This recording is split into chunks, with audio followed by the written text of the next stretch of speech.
I'm not the person for this job. Hi everybody, thank you so much for coming out. I have 2 words for you: zombie apocalypse. When it happens, what's your job going to be?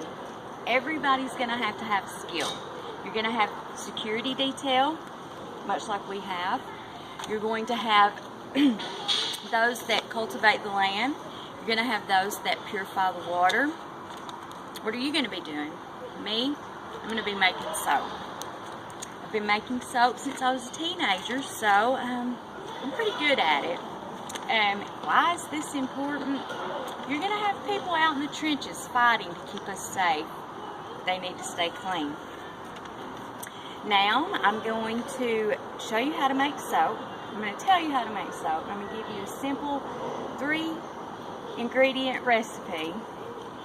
And I'm going to kind of explain to you how to customize it according to your own desires. Equipment. Equipment. So very important. I recommend only using glass containers. Plastic is fine when you're making the soap itself. I like wooden utensils. Only use stainless steel, no aluminum. You're going to need a kitchen scale, simple, $10. You can get it at Walmart. A thermometer, candy thermometer, that will suffice.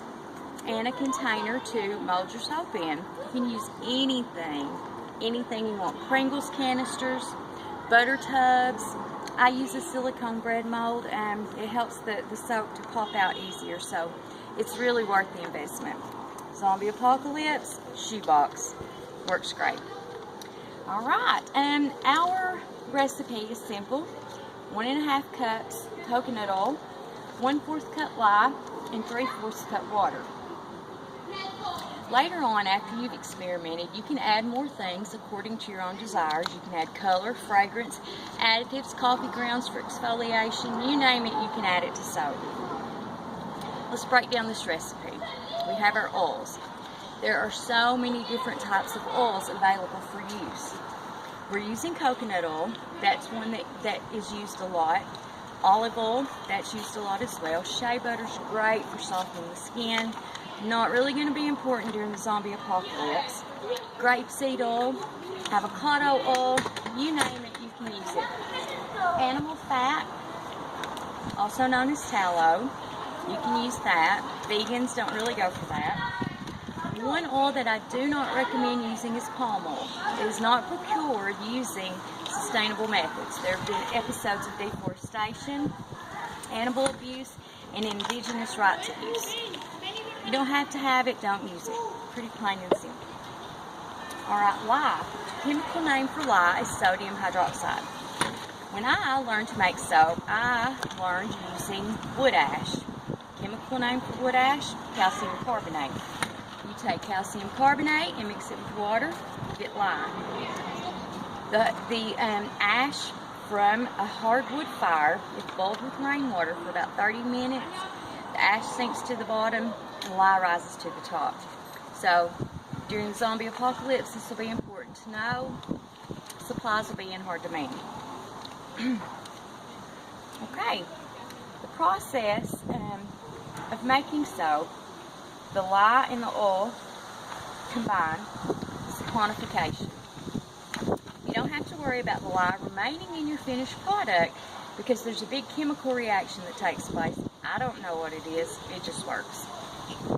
Alright, so now let me just go ahead and tell you how to make this soap. After you've gathered your equipment, the number one thing that you need to remember is protect yourself from lye. Lye is caustic. You want to protect your eyes, you want to protect your nasal passages, you want to protect your home.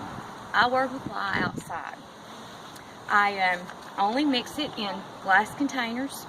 Mason jars work great. The chemical reaction is the lye heats the water up a great deal. Always pour your lye into your water, not the other way around. Depending on the amount you use, you can cause an explosion. I know it sounds scary, but as long as you use it wisely, it's very safe. Alright, you've mixed your lye and your water up, give it a little stir, and let it sit outside. You're going to want it to be clear when you finally use it. The cloudiness will go away. Remember, the container is hot.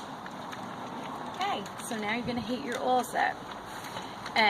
Heat them up slowly. The whole point behind the lye and oils is to get them within range of each other. About 95 to 105 degrees Fahrenheit. That's where you want it to hit. So you use your thermometer and you measure and take into account the temperature of each one.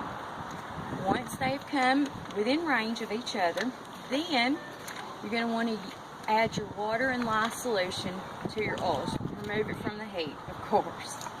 Don't do this the other way around, or it can be deadly.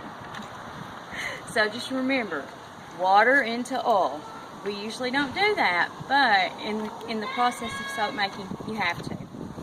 Alright, so you get it, you've mixed your two concoctions together, and you're going to keep stirring and stirring, and you're going to look for something called trace. Trace is vanilla pudding. Once you see trace, your soap's done. You pour it, you cover it, you let it sit for 24 hours, remove it from the mold, cut it, and let it sit up for about 4 weeks.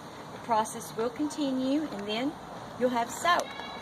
Now that I've told you how to make the soap, and I've given you a recipe, there's no reason you should be smelling like you're dead if there's a zombie apocalypse. Thanks, guys.